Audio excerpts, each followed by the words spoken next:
కొన్ని వేల సంవత్సరాల క్రితం ఒక పెద్ద నాగరికత ఉండేవి. చాలా అడ్వాన్స్డ్, కాని ఉన్నట్టుండి చరిత్ర నుంచే మాయమైపోయింది. అసలేమైంది దానికి?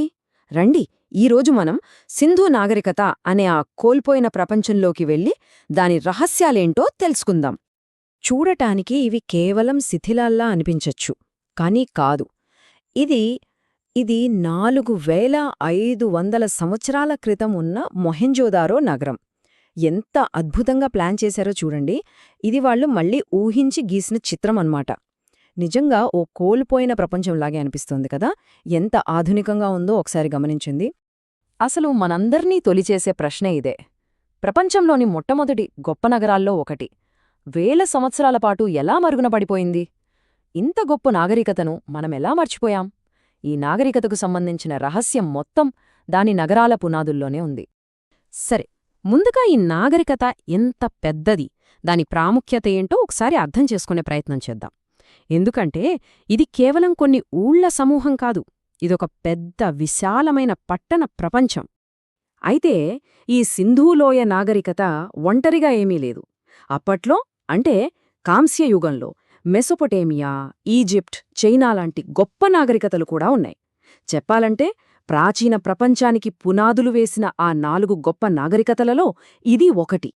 ఇప్పుడు దీని విస్తీర్ణం ఎంత ఉందో చూద్దాం. ఈ నాగరికత ఇప్పటి మన భారతదేశం, పాకిస్తాన్, ఇంకా ఆఫ్ఘనిస్తాన్ ఈ ప్రాంతాల్లో విస్తరించి ఉండేది. మీకు తెలుసా, ఆశ్చర్యకరమైన విషయమేంటంటే ఆ 4 ప్రాచీన నాగరికతల్లోనూ ఇదే అన్నిటికంటే ఎక్కువ ప్రదేశంలో విస్తరించి ఉంది. ఒక్క నంబర్ చాలు దీని సైజ్ చెప్పటానికి. సుమారుగా 13 లక్షల చదరపు కిలోమీటర్లు. ఒక్కసారి ఊహించుకోండి ఎంత పెద్దదో. అంటే ఇది కేవలం ఏదో ఒక ప్రాంతం కాదు, ఒకదానితో ఒకటి సంబంధమున్న ఒక పెద్ద ప్రపంచమన్నమాట. అయితే ఇంత పెద్ద నాగరికత ఎలా మాయమైపోయింది? మళ్ళీ దాన్ని ఎలా కనిపెట్టారు? ఇదో పెద్ద పురావస్తు సాహసగాథలాంటిది. ఈ ఆవిష్కరణ ఏమీ ఒక్కరోజులో జరగలేదు. దీనికి దాదాపు ఒక శతాబ్దం పట్టింది. కథ 1826లో చార్లెస్ మాసన్ అనే ఒక పరిశోధకుడితో మొదలైంది. ఆయన అక్కడ ఏదో ఉందని గమనించాడు. ఆ తర్వాత 1920లో రాయ్ బహదూర్ సాహ్ని, రాఖల్దాస్ బెనర్జీ లాంటి వాళ్లు కీలకమైన తవ్వకాలు జరిపారు. ఫైనల్గా 1924లో archaeological survey of India director general John Marshall ప్రపంచానికి ఒక కొత్త నాగరికత దొరికిందని అధికారికంగా ప్రకటించారు. సరే, ఇప్పుడు ఈ నాగరికత సాధించిన ఒక గొప్ప విషయం గురించి మాట్లాడుకుందాం. అదే వాళ్ల టౌన్ ప్లానింగ్, నగర ప్రణాళిక. నిజంగా చెప్తున్నా, ఇది నమ్మశక్యంగా ఉండదు. ఇక్కడ చూడండి, ఒకవైపు ఆర్టిస్టు ఊహించి గీసింది, మరోవైపు తవ్వకాల్లో బయటపడింది. వాళ్లు కేవలం ఇళ్లు కట్టుకోలేదు, మొత్తం నగరాన్నే పక్కా ప్లాన్తో కట్టారు. ప్రతి వీధి, ప్రతి బిల్డింగ్ అన్నీ ఒక పెద్ద డిజైన్లో భాగమనమాట. వాళ్ల టౌన్ ప్లానింగ్లో ముఖ్యంగా 3 గొప్ప విషయాలున్నాయి. మొదటిది గ్రిడ్ సిస్టమ్.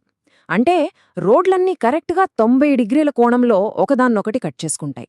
అచ్చాం ఇప్పటి మన మోడర్న్ సిటీలాగే. ఇక రెండోది జోనింగ్. అంటే ముఖ్యమైన భవనాల కోసం ఎత్తైన కోటలాంటిదొకటి, సామాన్య ప్రజల ఇళ్ల కోసం కిందొక టౌన్.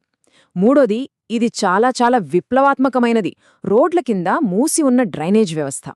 దీనివల్ల ప్రజల ఆరోగ్యం, శుభ్రత పట్ల వాళ్ళకెంత శ్రద్ధ ఉందో తెలుస్తుంది. అంతేకాదు, ఇలాంటి పెద్ద పనులు చెయ్యాలంటే ఖచ్చితంగా ఒక బలమైన కేంద్ర ప్రభుత్వం ఉండి తీరాలి.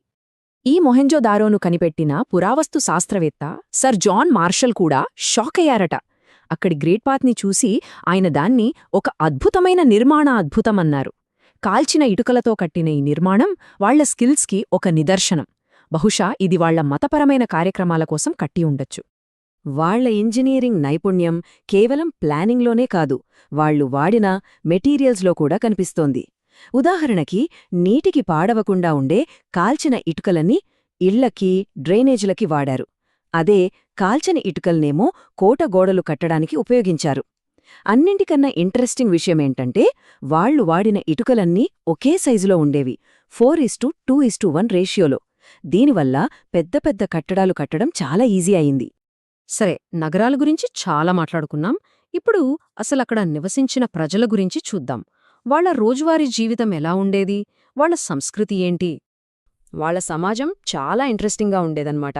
అక్కడ చాలా స్త్రీ విగ్రహాలు దొరికాయి.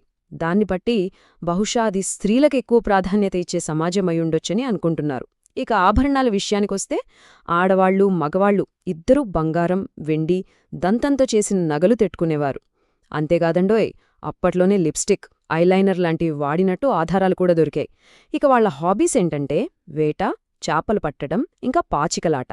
అన్నింటికన్నా ముఖ్యమైన విషయం, ప్రపంచంలోనే మొట్టమొదట పత్తిని పండించి బట్టలు నేసింది వీళ్లే. ఇవిగో చూడండి, ఇవి హరపాలో దొరికిన పాతకాలం నాటి పాచికలు. దీన్ని చూస్తే ఏమనిపిస్తోంది? వేల ఏళ్ల క్రితం కూడా మనలాగే మనుషులు సరదాగా ఆటలాడుకునేవారని అర్థమవుతుంది కదా. ఇది మనల్ని వాళ్లతో కనెక్ట్ చేస్తుంది. అయితే వాళ్ల గురించి మనకి తెలియని ఒక పెద్ద మిస్టరీ ఉంది. అదేంటంటే వాళ్ల లిపి. వేల కొద్ది ముద్రల మీద వాళ్ళు ఏదో రాశారు, కాని దాన్ని ఇప్పటివరకు ఎవ్వరూ చదవలేకపోయారు. వాళ్ల భాష మనకు అస్సలు అర్థం కాని ఒక మూసి ఉన్న పుస్తకం లాంటిది. ఇక ఇప్పుడు మనం ఈ కథలో చివరి అంకానికి వచ్చాం. ఈ నాగరికతకు సంబంధించిన అతిపెద్ద రహస్యం దాని పతనం. ఇక్కడే అసలు ప్రశ్న మొదలవుతుంది. దాదాపు 700 ఏళ్లు ఎంతో గొప్పగా, స్థిరంగా, కొత్త కొత్త ఆవిష్కరణలతో వెలిగిన నాగరికత ఉన్నట్టుండి ఎందుకు అంతరించిపోయింది? ఎందుకు పూర్తిగా కనుమరుగైంది? దేనికి అంత ఈజీగా సమాధానం దొరకలేదు. పరిశోధకులు రకరకాల థియరీలు చెప్పారు. కొందరేమో పెద్ద వరదల వల్ల అన్నారు, మరికొందరేమో ఆర్యులు దండయాత్ర చేయడం వల్ల అన్నారు, వాతావరణంలో మార్పులు, భూకంపాలు, చివరికి ఏదైనా మహమ్మారి వచ్చుండొచ్చు, ఇలా చాలా కారణాలు చెప్పారు. కాని ఏ ఒక్క థియరీకి కూడా పూర్తి ఆధారాలు లేవు, అందరూ ఒప్పుకోలేదు. అయితే ఈ మధ్య జరిగిన సైంటిఫిక్ రీసెర్చ్ ఒక ముఖ్యమైన విషయాన్ని బయటపెట్టింది. ఐఐటి ఖరగ్పూర్ వాళ్లు చేసిన ఒక స్టడీ ప్రకారం దాదాపు 900 ఏళ్లపాటు అక్కడ వర్షాలు చాలా చాలా తక్కువగా పడ్డాయట. ఇదే ఆ నాగరికత పతనానికి ఒక ముఖ్య కారణమయ్యుండొచ్చు. వర్షాల్లేకపోతే వ్యవసాయం దెబ్బతింటుంది, దాంతో వాళ్ల జీవన విధానం మొత్తం నాశనమైపోయి ఉండొచ్చు. చివరికి మన దగ్గర మిగిలింది ఇలాంటి ముద్రలు, వస్తువులే. ప్రతీదీ ఒక కళాఖండం. కాని దానిమీద ఉన్న రాత మనకి అర్థంకానంతకాలం అది గతం మనకు పంపిన ఓ లాక్ చేసిన మెసేజ్ లాంటిదే. ఇదంతా మనల్ని ఒక చివరి ప్రశ్న దగ్గర ఆపేస్తుంది.